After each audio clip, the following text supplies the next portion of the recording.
Hey guys, my name is Elijah, and in this tutorial I will show you how to remove dependency in ClickUp. So this is really simple and straightforward, so I will show you right now. First, go over to the list where you have the dependency and click on these three dots right here next to the task that you want to remove dependency from.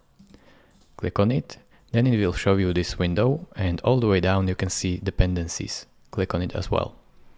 Now this will show you this window, and you have to find the linked dependency right here and press this X icon right here to remove it.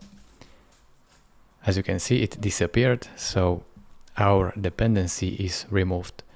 Thank you for watching. If this video was helpful to you, consider subscribing and liking this video, and I will see you in the next tutorial. Bye bye.